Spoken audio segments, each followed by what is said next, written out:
Welcome back, folks. This is teaching number 8 of a series of 8 for the month of November 2016, ICT Mentorship. We're going to be talking about false tops and bottom patterns as it relates to classical head and shoulders.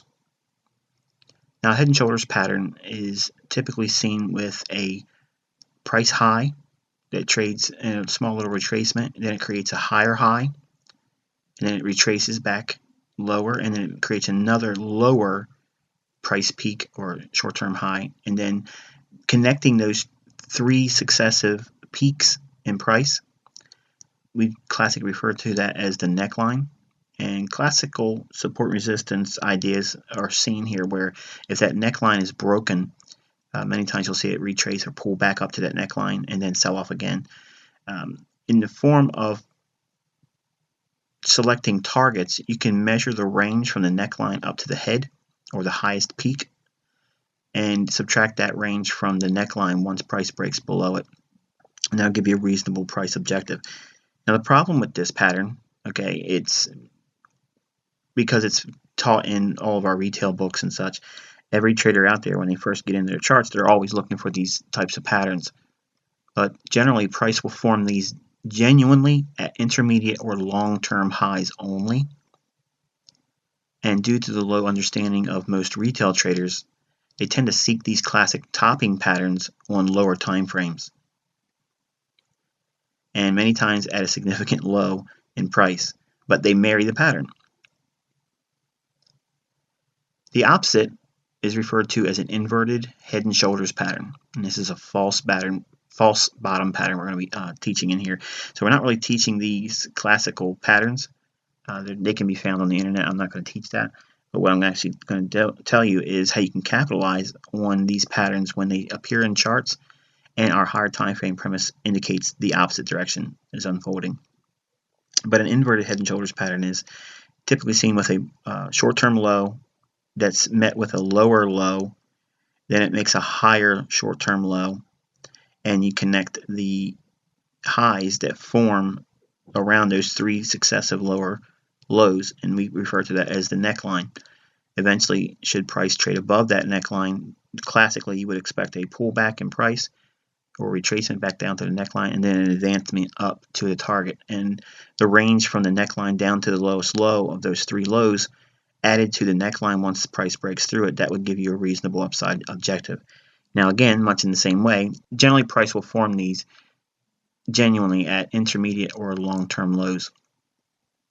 And again, much like we said with the regular classical head and shoulders pattern, due to the low understanding of most retail traders, they go into the lower time frames and they start looking for this classic bottom pattern on lower time frame charts, and many times at a significant high in price. But much like you probably have done when you first started as a trader, you get these textbooks and you get these ideas and you go in, you force the understanding of what you learned out of the books into the charts. So therefore, you learned about a head and shoulders pattern, so therefore there must be a head and shoulders pattern right now, so let's go in there and trade it. And unfortunately, it doesn't always equate to profitability. When I first started as a futures trader, this was one of the patterns that were really promoted hard, because it's the idea that you want to catch a high and you want to catch a bottom, and picking tops and bottoms is one of the worst games to play, especially as a new trader, because number one, even seasoned pros don't do that. Okay, we don't pick tops and bottoms. We can trade with rather impressive accuracy and catching significant intermediate term lows and short term lows and highs, but as it relates to long term tops and bottoms, I try to avoid that, and I actually promote the idea of doing the same thing in your own trading. Try not to do that.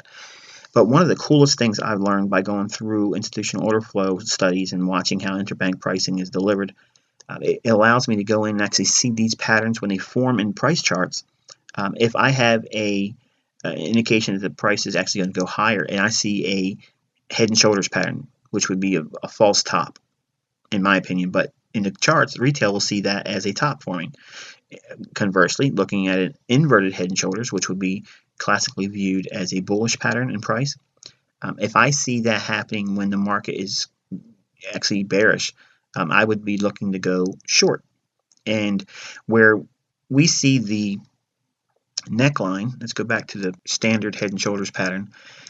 When you look at the neckline, what I see there is an opportunity to be long once the neckline is broken on the downside, especially if we are in a institutionally framed bullish environment. That means if we're in a long-term or intermediate term low and it forms a successive 3 peaks in price moving higher, which would be classically viewed as a head and shoulders pattern, pure chartists would see that as a bearish indication, especially newbie traders or less informed traders. I like seeing when price does that because to me it's a retail trap, and market makers are actually designing classical chart patterns in price where you can actually get tripped up thinking just because you saw a head and shoulders formation and the neckline is broken.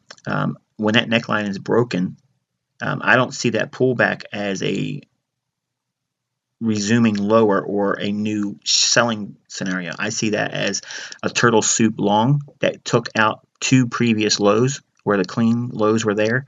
I look at that as a buying opportunity. So I'll buy the sell stops below those equal lows or where the neckline is, and then I'll look for the head or the highest peak to be violated, and I'll try to pair up my long exits with the buy stops above the highest high in this pattern. And that would be my first objective. The inverted head and shoulders, I would do the opposite. If I'm looking for price action to be bearish, as a higher time frame would indicate, and I see a low with a lower low and a higher low, which would be deemed as a inverted head and shoulders, I don't see that as a bullish breakout above the neckline. I'm actually looking at that as a run on buy stops. And I'm going to look to go short there and not expect to see price go higher, but in fact blow out those equal highs and then make a run for the sell stops below what would be deemed as the head on this pattern, or would be the lowest low in most recent price action. You can actually take your first profit at the right shoulder on both these patterns, respectively. But let's take a look at a couple of chart examples, and you can see what this pattern looks like in price. Okay, folks, we're looking at a daily chart of the British Pound USD, or cable. And I want you to take a look at this down candle right before the up move. We've consolidated for a while. Price came down and hit that same order block right here. Okay, it closed in the fair value gap between the high to the midway point of the candle, and look at this candle right next to it. Price came down and respected that range. Okay, right in here, didn't go any farther than that. And then on this day here, it's August 10th, we traded through the down candle, making this a bullish order block right in here. So from this candle's high down to its opening, it becomes sensitive to be a buyer.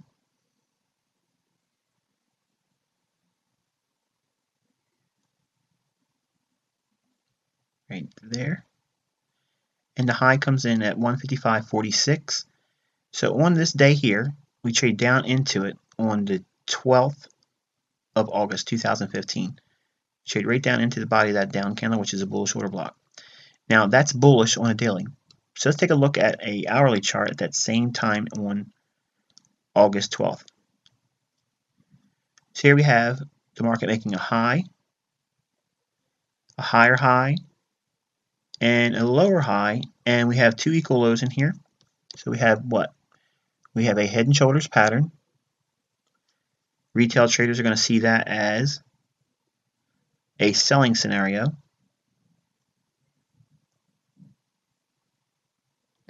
So they're going to look for a break of this neckline and then take the range from the high down to that neckline and subtract that, and that'll give them their objective for going short.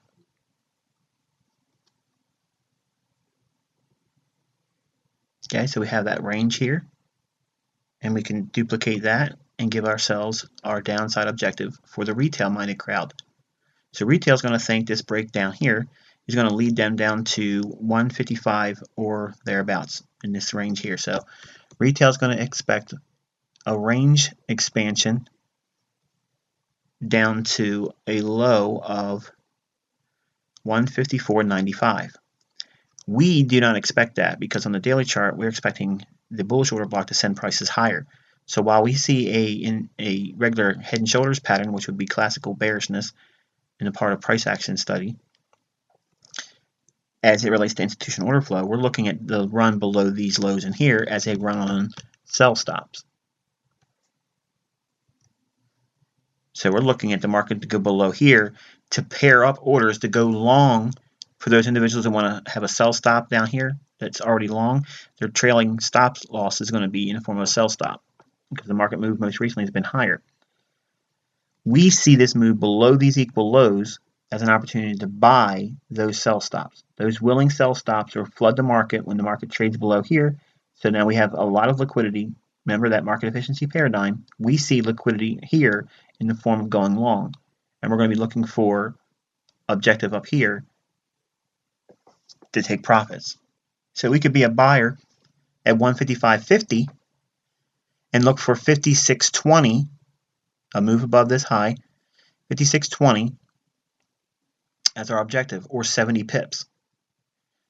The market runs 1, 2, 3, 4 more times below that low, gathering up the sell stops, and then expansion pairs up the buy stops above 56.20. And ultimately, you can see a nice little pullback here. Okay, so that's an objective of using the head and shoulders pattern against what retail would expect and using higher time frame institutional order flow on the daily chart, reading it as the banks would. Let's go back out to that daily chart. You can see what it did as a result. And there's that expansion. And it's not much of a move, but that you don't need much of a move when you understand what you're looking for. Okay, we have another example here. This is the daily of the British pound USDs. The down candle right before this big move up, equal highs in here. There would have been buy stops above these highs. This rally up takes out those buy stops, and it comes all the way up and closes in its range all up here. So this liquidity void's closed in. Last up candle closes it in. But more importantly, these stops were targeted with this down candle. That means that this down candle was a bullish order block, which is used to break the buy stops that were in the marketplace here. So when price trades below it here, when price comes back up to it here, we're inside of a breaker. That's a bearish environment. 153.45 to 153.50 in that area, we're looking for a reason to expect some kind of a bearishness. But there's going to be, on a lower time frame, retail will see patterns like this. We have a low, a lower low, a higher low. This is an inverted head and shoulders pattern. You draw your neckline on the chart. Okay, that's the high up here. And we're going to draw what would be considered the inverted head and shoulders neckline, connecting these two levels here. And the difference would be from the low up to this neckline. Once we break above it,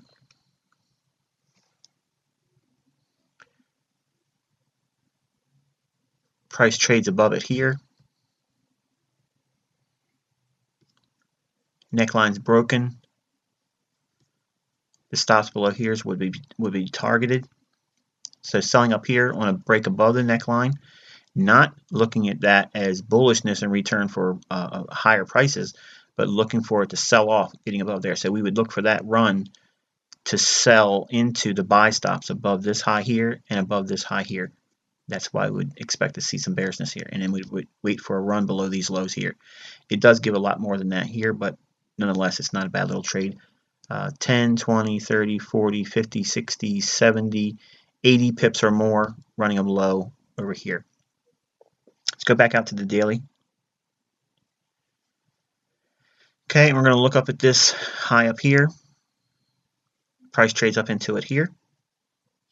We're going to use the low of the last up candle right here and the body of the candle. You can see that it trades up into that as well. And we're going to look up at the 18th on October. Okay, so we have, here's the 15th, creating a head and shoulders inverted, so that would be viewed as bullishness. So if we get above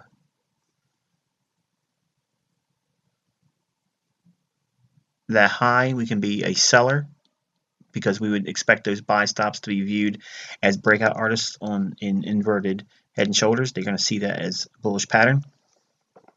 We're going to look at it as a bearish pattern. We're going to be completely opposite of that. Now you can do two things. You can use this here, or you can use the bodies of the candles like I teach, where the most volume is.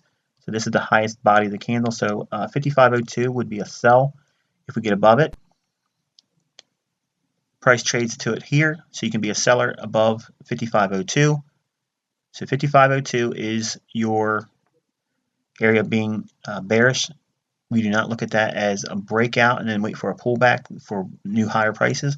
We're looking to see it sell off, and there's your entry on the buy stops at 5502, and the neckline, I'm sorry, the head down here, your objective would be to cover below that low right here, and that happens right there. And then again, all through here gives you another opportunity to cover, and ultimately runs one more time above that 5502 level for buy stops, and then again below what would be the head. Plenty of opportunity to make handsome profits.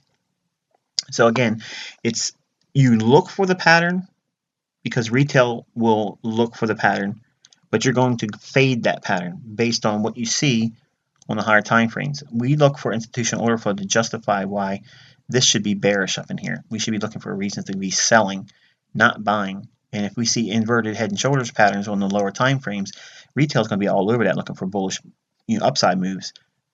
And that's not what you see here at all.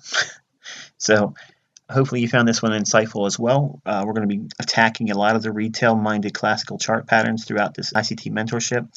So this is just the beginning of 2 that will fall victim to institutional order flow. Until next time, wish you good luck and good trading.